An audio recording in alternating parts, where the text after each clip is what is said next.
Tissot PRX Chronograph. It's a late 1970s and integrated bracelet. Sports watches are all the rage. Everywhere you look, boom, a bracelet and case that flow so fluidly into each other that you couldn't imagine a watch any other way. If your watch wasn't designed by Jenna himself, then it certainly drew inspiration from one of his watches. Heck, it was practically a requirement of a watch made in the 1970s to feature an integrated bracelet. In my view of the past, you were either rocking a svelte steel sports watch with an oversized suit with wide lapels, or leading some sort of offshore expedition wearing a Doxa or funky Omega. Of course, none of this is true, and there were tons of different watches worn throughout the 70s with a healthy mix of watches from the then recent past. There's no denying the popularity of the integrated bracelet sports watch, and most brands at the time had something that fit the bill. One such watch was the original PRX from Tissot. PRX stood for precise, robust, and 10 for the 10 atmospheres of water resistance. Their popular release from the late 1970s has been reworked for the modern era,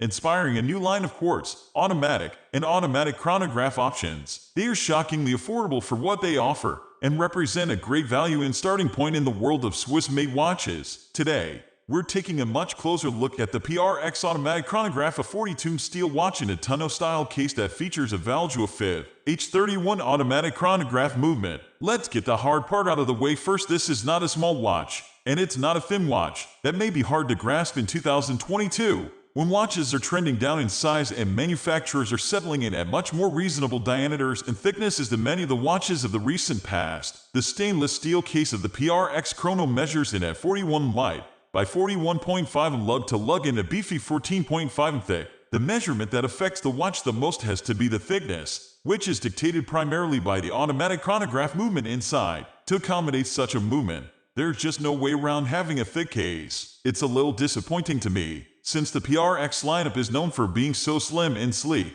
For example, the Quartz and Powermatic 80 versions measure in at a scant 10.4 and 10.9 m, respectively. The PRX chronograph ends up wearing tall on the wrist and feels a bit top-heavy. Let's look at the watch from the side. It helps paint a better picture of how the watch wears. Starting from the top, there's a thin sliver of crystal visible, supported by a tall polished bezel. The bezel transitions into the case by way of a polished bevel. Even with the bevel, the brushed sides are still pretty slabby. The case spec sticks out underneath the watch by a fair amount as well. Again, I'm not trying to beat a dead horse here, but the thickness of the watch isn't broken up in a way that makes it feel any thinner. The mid-case transitions into the lugs with an angular slope down, and there's a small break where the case ends and the bracelet begins. From some angles, the watch looks just fantastic, and that's in no small part thanks to the finishing on the case. The polished surfaces are bright and reflective, while the grain of the brushing gives the perfect amount of contrast. The case geometry is interesting, and I found myself just staring at the watch,